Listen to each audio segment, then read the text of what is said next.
Hi hello welcome back to my channel ಮಾಂಗಲ್ಯ ಬಂದ. Please ನಿಮ್ಮ ಮನಸ್ಸಿನಲ್ಲಿ ಆ ತರಹ ಯಾವುದಾದ್ರೂ ಭಾವನೆಗಳಿದ್ರೆ, ಯೋಚನೆ ಇದ್ದರೆ ಅದನ್ನು ದಯವಿಟ್ಟು ಮರ್ತ್ಬಿಡಿ ಈಗಲೇ. ಇನ್ನು ಮುಂದೆ ನಾನು ಹೆಚ್ಚು ಡಿಸ್ಟರ್ಬ್ ಆಗೋದಿಲ್ಲ. ನಾನು ತಿಳ್ಕೊಬೇಕಾಗಿದ್ದನ್ನು ತಿಳ್ಕೊಂಡೆ ಅಂತ ಹೇಳಿ ಕೀರ್ತಿ ಫೋನ್ನ ಇಟ್ಲು. ಲೋ ಮಚ್ಚ, ಏನೋ ಲವ್ ಅಂತ ದೊಡ್ಡ ದೊಡ್ಡ ಮಾತುಗಳನ್ನೆಲ್ಲ ಆಡ್ತಿದೀಯಾ? ಯಾರ ಹುಡುಗಿ ಅಂತ ಅವನ ಸ್ನೇಹಿತ ಬದ್ರಿ ಕೇಳ್ದ. ಆಫೀಸ್ನಲ್ಲಿ ವರ್ಕ್ ಮಾಡೋ ಹುಡುಗಿ ಕಣೋ ಅಂದ ಆರ್ಕೆ. ಏನಿಲ್ಲ, ತುಂಬ ದೊಡ್ಡ ಕೋಟ್ಯಾಧಿಪತಿ. ನಿನಗೆ ಹೆಣ್ಣು ಕೊಡಲು ಎಷ್ಟೋ ಜನ ದೊಡ್ಡ ಮಲ್ಟಿ ಮಿಲಿನಿಯರ್ಗಳು ಇದ್ದಾರೆ. ನೀನೇನೋ ನಿನ್ನ ಬಳಿ ವರ್ಕ್ ಮಾಡೋ ಹುಡುಗಿ ಹತ್ರ ಲವ್ ಡೈಲಾಗ್ ಹೊಡಿತಿದೀಯಾ? ಇದೆಲ್ಲ ನಿನಗೆ ಸೆಟ್ ಆಗಲ್ವಲ್ಲ. ನನಗೇನೋ ನೀನು ನಿಜವಾಗ್ಲೂ ಪ್ರೀತಿಸಿ ಆ ಹುಡುಗಿಯ ಬಳಿ ಡೈಲಾಗ್ ಹೊಡೆದ ಹಾಗೆ ಕಾಣಿಸ್ತಿಲ್ವಲ್ಲ ಅಂತ ಅನುಮಾನದಿಂದ ಅವನ ಸ್ನೇಹಿತ ಕೇಳ್ದ. ನೀನು ಹೇಳಿದ್ದು ಕರೆಕ್ಟ್ ಮಗ, ಹಾಗೇನೆ ಅರ್ಥ ಮಾಡ್ಕೊಂಡಿದೆಯಲ್ಲ. ನಾನು ಪ್ರೀತಿಸಿ ಏನು ಡೈಲಾಗ್ ಹೊಡೆದಿಲ್ಲ. ಈ ಥರ ಎಲ್ಲ ಡೈಲಾಗ್ ಹೊಡೆದ್ರೇ ಹಳ್ಳಿ ಹುಡುಗಿಯರನ್ನು ನಮ್ಮ ಕಡೆ ವಾಲುವ ಹಾಗೆ ಮಾಡಬಹುದು ಅಂತ ನಗ್ತಾ ಅವನು ಹೇಳ್ದ. ಏನೋ ಹೇಳ್ತಿದೀಯಾ? ವಾಲುವ ಹಾಗೆ ಮಾಡೋದಾ? ಹಾಗಾದರೆ ನೀನು ನಿಜವಾಗ್ಲೂ ಲವ್ ಮಾಡ್ತಿಲ್ವಾ? ಆ ಹುಡುಗಿಯನ್ನು ಮದುವೆ ಆಗಬೇಕು ಅಂತ ಅಂದ್ಕೊಂಡಿಲ್ವಾ ಅಂತ ಕೇಳಿದಾಗ, ಆವತ್ತು ಅವಳು ನನ್ನ ಹೊಡೆದ್ಬಿಟ್ರು ಮಚ್ಚ. ಆ ಕ್ಷಣ ಕೋಪ ಬಂದರೂ ಏನೋ ಒಂದು ಫೀಲ್ ನನ್ನೊಳಗೆ ನನ್ನನ್ನು ತುಂಬ ಡಿಸ್ಟರ್ಬ್ ಮಾಡ್ತಿದೆ. ಜಸ್ಟ್ ಒಂದೇ ದಿನ ಅವಳನ್ನು ಅನುಭವಿಸಿದರೆ ಸಾಕು. ಆಮೇಲೆ ಕಸವನ್ನು ಬಿಸಾಡುವ ಹಾಗೆ ಅವಳನ್ನು ಬಿಸಾಡ್ತೇನೆ ಕಣೋ. ನನ್ನ ಮನಸ್ಸಿನಲ್ಲೂ ಬೇಡವಾದ ಫೀಲಿಂಗ್ಸ್ ಬರೋದಿಲ್ಲ. ನಾನು ವರ್ಕ್ ಮೇಲೆ ಕಾನ್ಸಂಟ್ರೇಟ್ ಮಾಡ್ತೇನೆ. ಇವಳ ನೆನಪು ನನ್ನನ್ನು ಏನೋ ಮಾಡ್ತಿದೆ ಕಣೋ. ಅದಕ್ಕೆ ಅವಳ ಹತ್ರ ಸಾಧಾರಣವಾಗಿ ಹೋದರೆ ಈಸಿಯಾಗಿ ಟಚ್ ಮಾಡೋಕ್ಕೆ ಆಗಲ್ಲ ತಾನೇ. ನನ್ನ ಕಡೆ ಎಳೆದ್ರೆ ಪ್ರೀತಿ ಎನ್ನುವ ಹೆಸರಿನ ಪುಂಗಿಗೆ ಮರಳಾಗುವ ಹಾವಿನಂತೆ ಮರಳಾಗ್ತಾಳೆ. ಆಮೇಲೆ ಜಸ್ಟ್ ಒಂದಿನ ಅಷ್ಟೇ ಅಂತ ಕ್ಯಾಶುವಲ್ ಆಗಿ ಹೇಳಿಬಿಟ್ಟು ಡೈನಿಂಗ್ ಹಾಲ್ಗೆ ಬಂದು ಸ್ನೇಹಿತನ ಜೊತೆ ಹೋದ. ಅವನಿಗೆ ಬೇಕಾದ ಊಟ ಇತ್ತು. ಏನೋ ಸ್ವಲ್ಪ ತಿಂದು ಎದ್ದು ಹೋಗಿ ಮಲ್ಕೊಂಡು ಕೋಣೆಗೆ ಹೋಗಿ ಮಲ್ಕೊಂಡ. ಅಲ್ಲಿರುವ ತನ್ನ ಅಮ್ಮನ ಫೋಟೋವನ್ನು ನೋಡ್ದ. ಏನೋ ಮನಸ್ಸು ಈಗ ಸ್ವಲ್ಪ ಹಗುರ ಆದಂತೆ ಅನ್ನಿಸ್ತು. ಅಮ್ಮ, I love you so much ಅಮ್ಮ ಅಂದ ಯಾವಾಗಲೂ ಮಾಡುವಂತೆ ಅವರ ಫೋಟೋಗೆ ಒಂದು ಮುತ್ತು ಕೊಟ್ಟು ಈಗ ಮಲಗಿದ ಆರ್ಕೆ. ಇಲ್ಲಿ ಕೀರ್ತಿಗೆ ಅವನ ನೆನಪು ಬರಲು ನಿದ್ದೆ ದೂರ ಆಯಿತು.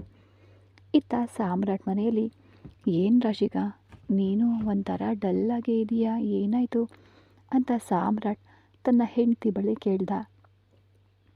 ಮಾವ, ಯಾಕೋ ಏನೋ ಗೊತ್ತಿಲ್ಲ, ಮನಸ್ಸಿನೊಳಗೆ ಆತಂಕ ಆಗ್ತಿದೆ.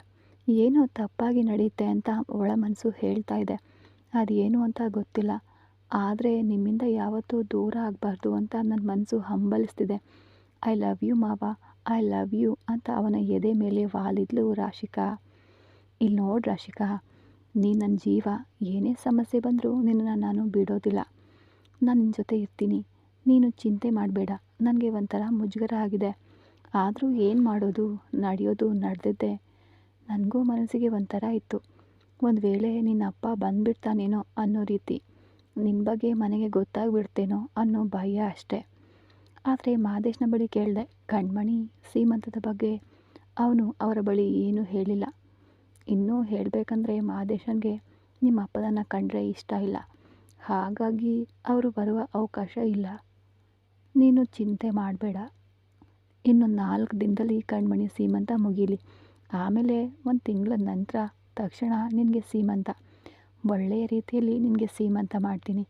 ನನ್ನ ಬಂಗಾರವನ್ನು ನಾನು ನನ್ನ ಕಣ್ಣಿನೊಳಗೆ ಅಲ್ಲ, ನನ್ನ ಹೃದಯದೊಳಗಡೆ ಇಟ್ಕೊಂಡು ನೋಡ್ಕೋತೀನಿ ಕಣೆ. ನನ್ನನ್ನು ದಾಟಿ ನಿನಗೆ ಏನಾದರೂ ಯಾವುದಾದ್ರೂ ಅಪಾಯ ಬಂದರೂ ಬರಬೇಕು ಅಷ್ಟೆ.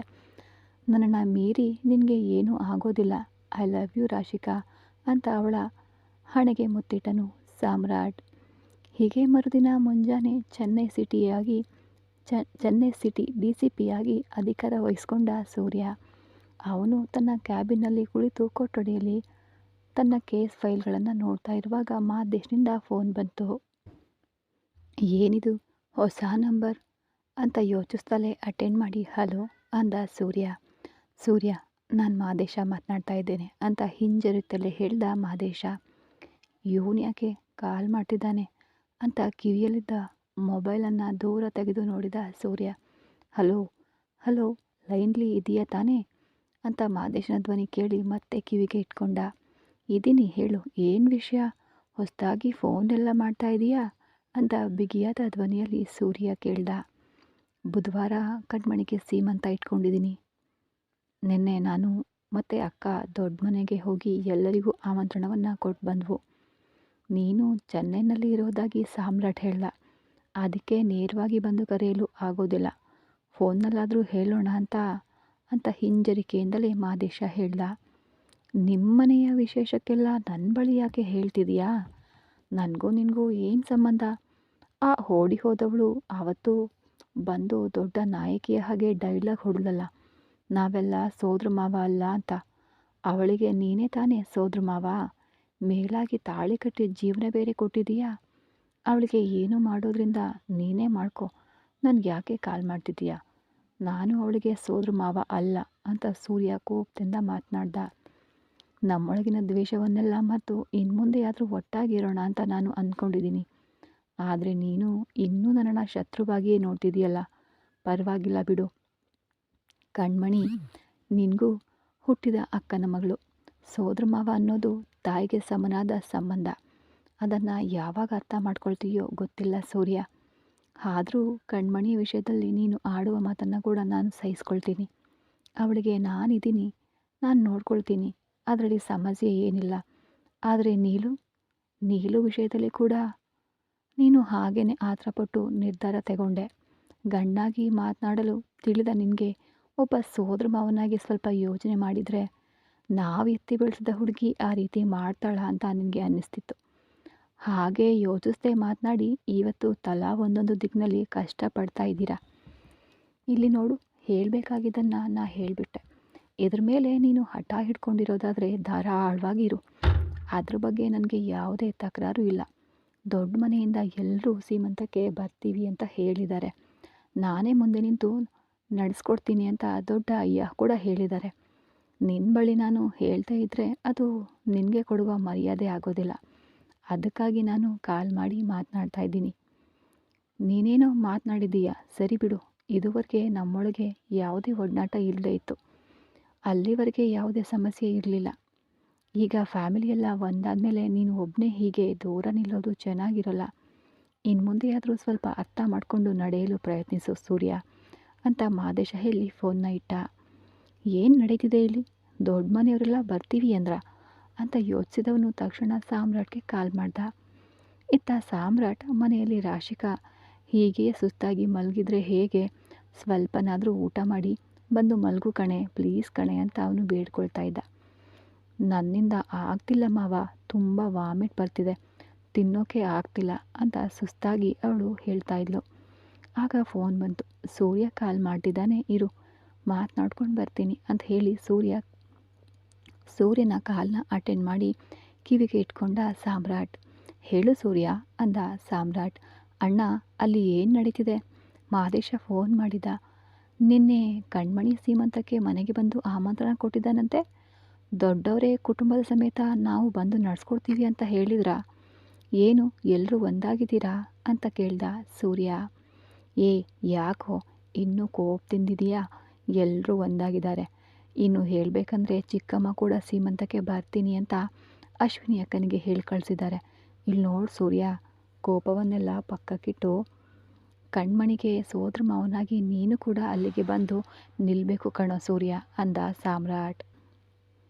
ಸಾಮ್ರಾಟ್ ಮಾತು ಎಂದೂ ಮೀರಿದವನು ಈ ಬಾರಿಯೂ ಕೂಡ ಸರಿ, ನಾನು ಬರ್ತೀನಿ. ನನ್ನಿಂದ ಮುಂಚೆ ಎಲ್ಲ ಬರಲು ಆಗೋದಿಲ್ಲ. ಇಲ್ಲಿ ಈಗಷ್ಟೇ ಕೆಲಸಕ್ಕೆ ಜಾಯಿನ್ ಆಗಿದ್ದೀನಿ. ತುಂಬ ಕೇಸ್ ಪೆಂಡಿಂಗ್ ಇದೆ. ಅದೆಲ್ಲ ಏನು ಎತ್ತ ಅಂತ ನೋಡಬೇಕು. ನಾನು ಸೀಮಂತದ ಸಮಯಕ್ಕೆ ಸರಿಯಾಗಿ ಅಲ್ಲಿ ಬರ್ತೀನಿ ಅಂತ ಹೇಳಿ ಫೋನ್ ಇಟ್ಟ ಸೂರ್ಯ.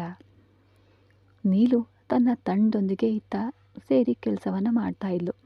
ಆಗೊಮ್ಮೆ ಅಲ್ಲಿಗೆ ಹೋಗಿ ಅವರ ಬಳಿ ಸ್ವಲ್ಪ ಹೊತ್ತು ಮಾತನಾಡಿಕೊಂಡು ತನ್ನ ಕ್ಯಾಬಿನ್ಗೆ ಹಿಂತಿರುಗಿದನು ಆರ್ಕೆ. ಕ್ಯಾಬಿನ್ಗೆ ಬಂದು ಕುಳಿತವನಿಗೆ ಆಗ ಒಂದು ಫೋನ್ ಬಂತು. ಮಾತನಾಡಿ ಮುಗಿಸಿದ ತಕ್ಷಣ ರಾಜೀವಪ್ಪನಿಗೆ ಫೋನ್ ಮಾಡ್ದ. ಹಲೋ, ಹೇಳಿ ಸರ್ ಅಂದ ರಾಜೀವಪ್ಪ, ನಿಮ್ಮ ದೊಡ್ಡ ಮನೆಯಲ್ಲಿ ಏನೋ ವಿಶೇಷ ಅಂತೆ, ಹಾಗಂತ ಕೇಳ್ಪಟ್ಟೆ ಅಂತ ಆರ್ಕೆ ಕೇಳ್ದ. ಹೌದು ಸರ್, ನನ್ನ ನಾದನಿಯ ಮಗಳ ಸೀಮಂತ. ಕೇವಲ ನಾದಿನಿ ಮಗಳು ಮಾತ್ರ ಅಲ್ಲ, ಮಾದೇಶ್ ನನ್ನ ಅಳಿಯ, ನನ್ನ ಸ್ವಂತ ಅಕ್ಕನ ಮಗ ಅಂತ ಹೇಳ್ದ. ಓಕೆ, ಆ ಫಂಕ್ಷನ್ಗೆ ನೀವು ಹೋಗ್ತಿದ್ದೀರಾ ಅಂತ ಕೇಳ್ದ. ಆ ಪಾಪಿ ನನಗೆ ಸೀಮಂತಕ್ಕೆ ಹೇಳಲೇ ಇಲ್ಲ. ನನ್ನ ಅಕ್ಕ ಸತ್ತಿದ್ದಕ್ಕೂ ಕೂಡ ಅವನು ಹೇಳಲಿಲ್ಲ.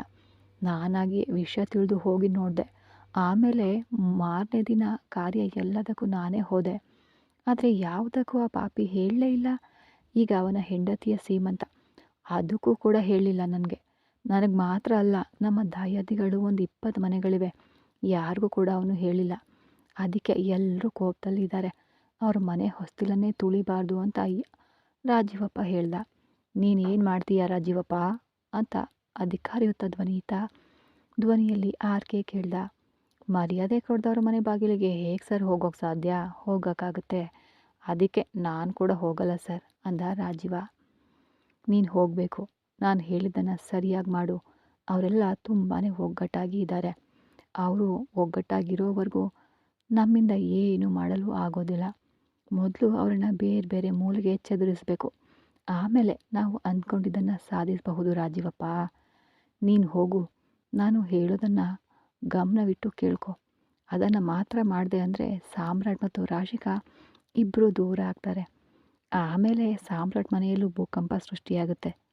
ಒಂದೇ ಜೀವದಂತಿರುವ ಮಾದೇಶ ಮತ್ತು ಸಾಮ್ರಾಟ್ ಕಿತ್ತೊಡ್ಕೊಳ್ತಾರೆ.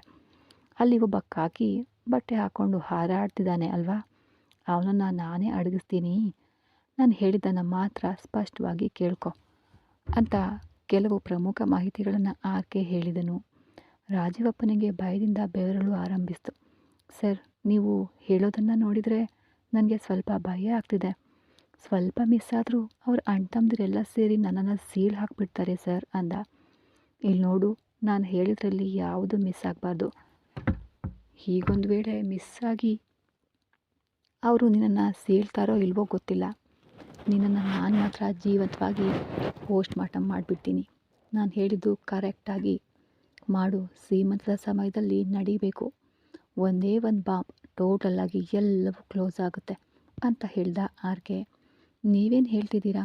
ಏನೇ ಆದರೂ ಅವಳು ನನ್ನ ಮಗಳು, ಅವಳ ಜೀವನ ಅಂತ ರಾಜೀವಪ್ಪ ಸ್ವಲ್ಪ ತಡಬಡಾಯಿಸ್ದ. ರಾಜೀವಪ್ಪ, ನಿನ್ನ ಮಗಳ ಜೀವನದ ಬಗ್ಗೆ ಮಾತ್ರ ಯೋಚಿಸ್ತಿದೀಯಾ? ನಿನ್ನ ಮಗನ ಬಗ್ಗೆ ಯೋಚಿಸೋದಿಲ್ವಾ ಅಂದ. ಸರ್, ನಾನು ನನ್ನ ಮಗಳ ಜೀವನದ ಬಗ್ಗೆ ಇದುವರೆಗೂ ಯಾವುದೇ ರೀತಿಯಾಗಿ ಯೋಚಿಸಿದ್ದೇ ಇಲ್ಲ. ಅವಳು ಯಾವಾಗಲೂ ಅನಾಥೆಯ ಹಾಗೆ ಹಾಸ್ಟೆಲ್ನಲ್ಲೇ ಇದ್ಳು. ಅವಳಿಗೆ ನಾನು ಏನು ಕೂಡ ಮಾಡಿಲ್ಲ. ನಿನ್ನೆ ನನ್ನ ಹುಡುಗರು ಅವರು ಜೋಡಿಯಾಗಿರುವ ಫೋಟೋವನ್ನು ಕಳಿಸಿದ ಮೇಲೇ ನನಗೆ ಅವರಿಬ್ಬರು ಮದುವೆಯಾಗಿರುವ ವಿಷಯ ಗೊತ್ತಾಗಿದ್ದು. ನಾನು ಅವಳನ್ನು ಹುಡುಕಲೂ ಇಲ್ಲ. ನಿಮಗೆ ನಾನು ಈಗ ಸಪೋರ್ಟ್ ಮಾಡ್ತಿರೋದು ಆ ಜಾಗವನ್ನು ನೀವು ಖರೀದಿಸೋದಕ್ಕಾಗಿ ಮಾತ್ರ. ನೀವು ಹೇಳೋದನ್ನೆಲ್ಲ ನಾನು ಮಾಡಿದರೆ ಖಂಡಿತವಾಗಿಯೂ ನನ್ನ ಮಗಳ ಜೀವನ ಹಾಳಾಗಿ ಹೋಗುತ್ತೆ. ಅದು ಮಾತ್ರ ಅಲ್ಲದೆ, ಇದುವರೆಗೂ ನನ್ನನ್ನು ಜೀವಂತವಾಗಿ ಬಿಟ್ಟಿದ್ದ ಸಾಮ್ರಾಟ್ ಇದ್ರ ಮೇಲೆ ನನ್ನನ್ನು ಸುಮ್ಮನೆ ಬಿಡೋದಿಲ್ಲ ಅಂತ ರಾಜೀವಪ್ಪ ಭಯದಿಂದ ಮಾತನಾಡಿದ.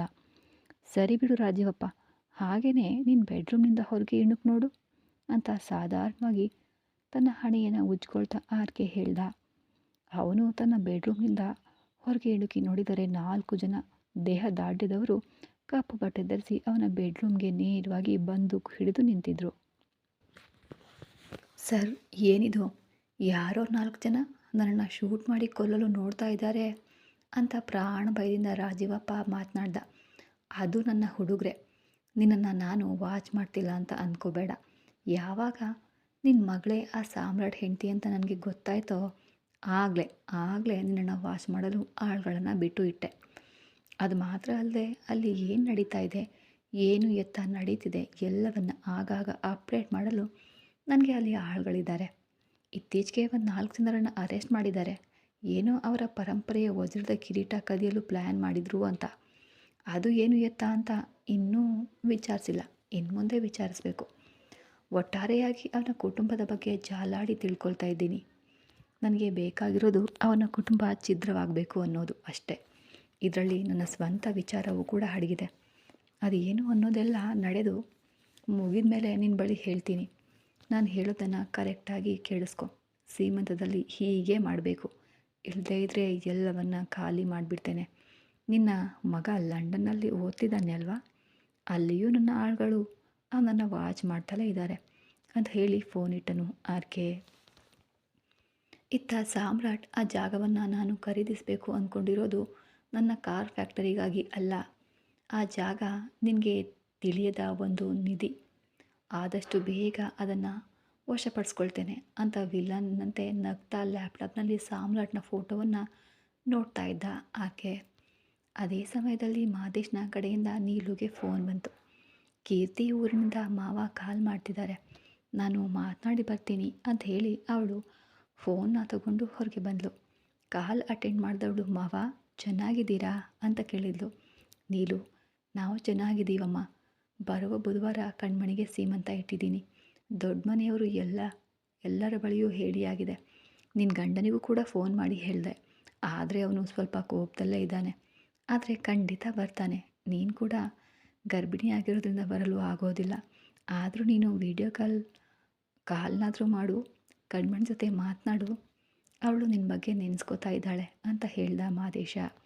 ಮಾವ ಸರಿ, ಖಂಡಿತ ನಾನು ಮಾತನಾಡ್ತೀನಿ ಅಂದ್ಲು. ಸರಿ ನೀಲು, ನಿನ್ನ ಆಫೀಸ್ ಮುಗಿದ ತಕ್ಷಣ ನನಗೆ ಫೋನ್ ಮಾಡು. ನಾನು ಕಣ್ಮಣಿಯನ್ನು ವಿಡಿಯೋ ಕಾಲ್ನಲ್ಲಿ ಮಾತನಾಡಲು ಹೇಳ್ತೀನಿ ಎಂದ. ಸರಿ ಮಾವ ಅಂತ ಹೇಳಿ ಫೋನ್ ಇಟ್ಲು ನೀಲು. ಇತ್ತ ರಾಶಿಕಾ ಮುಂಚೆ ಇದ್ದ ಹಾಗೆ ನೀನಿಲ್ಲ ಕಣೆ. ಯಾವಾಗಲೂ ನೀನು ಈ ಬರೀ ಫೀಲ್ ಮಾಡೋದನ್ನು ನೋಡಿ ನಾನು ನೋಡೇ ಇಲ್ಲ. ಇತ್ತೀಚೆಗೆ ಯಾಕೆ ಈ ಥರ ಫೀಲ್ ಮಾಡ್ತಿದ್ದೀಯಾ? ಈಗ ಯಾಕೆ ನನ್ನನ್ನು ಬಿಡ್ತಾ ಇಲ್ಲ? ಇಲ್ಲಿ ನೋಡು ರಾಶಿ, ಒಂದೇ ಒಂದು ಮೀಟಿಂಗ್ ಮಾತ್ರ ಮುಗಿಸ್ಕೊಂಡು ಬೇಗ ಬಂದುಬಿಡ್ತೀನಿ. ಅಂದರೆ ಅರ್ಥ ಮಾಡ್ಕೊ ಅಂತ ಸಾಮ್ರಾಟ್ ಪಾಪದವನಂತೆ ಬೇಡ್ಕೊಂಡ. ಏನೋ ಗೊತ್ತಿಲ್ಲ ಮಾವ, ನನ್ನ ಮನಸ್ಸಿನಲ್ಲಿ ಒಂದು ಭಯ ಕಾಡ್ತಲೇ ಇದೆ. ನಿಮ್ಮನ್ನು ಬಿಟ್ಟು ತುಂಬ ದೂರ ಹೋಗ್ತೀನಿ ಅಂತ ಅನ್ನಿಸ್ತಿದೆ. ನಾನೇ ನಿಮ್ಮನ್ನು ಬಿಟ್ಟು ಹೋದರೂ ನೀವು ನನ್ನನ್ನು ಬಿಡಬೇಡಿ ಮಾವ, ನೀವೇ ನನ್ನ ಜೀವ ಅಂತ ಅವನ ಎದೆ ಮೇಲೆ ವಾಲಿದ್ಲು ರಾಶಿಕಾ. ಅವಳ ತಲೆಯನ್ನು ನೇವರಿಸ್ತಾ ಸ್ವಲ್ಪ ಹೊತ್ತು ಕುಳಿತಿದ್ದ ಸಾಮ್ರಾಟ್ ಅಂದು ರಾತ್ರಿ ಪ್ರಾಜೆಕ್ಟನ್ನು ಯಶಸ್ವಿಯಾಗಿ ಮುಗಿಸಿದ ಕಾರಣಕ್ಕಾಗಿ ನೀಲು ತಂಡಕ್ಕೆ ಸ್ಟಾರ್ ಹೋಟೆಲ್ನಲ್ಲಿ ಪಾರ್ಟಿ ಕೊಟ್ಟನು ಆರ್ಕೆ. ಈ ಕಥೆ ಮುಂದುವರಿಯೋದು. ಈ ಕಥೆ ಇಷ್ಟ ಆಗ್ತಿದ್ರೆ ದಯವಿಟ್ಟು ಚಾನಲ್ನ ಸಬ್ಸ್ಕ್ರೈಬ್ ಮಾಡಿಕೊಂಡು ಲೈಕ್ ಮಾಡೋದನ್ನು ಮರಿಬೇಡಿ. ಈ ಆರ್ಕೆ ಯಾರು, ಯಾಕೆ ಸಾಮ್ರಾಟ್ ಫ್ಯಾಮಿಲಿ ಮೇಲೆ ಜಿದ್ದು ಸಾಧಿಸಿದ್ದಾನೆ ಅಂತ ಮುಂದಿನ ಎಪಿಸೋಡ್ಗಳಲ್ಲಿ ತಿಳ್ಕೊತಾ ಹೋಗೋಣ. ಧನ್ಯವಾದಗಳು.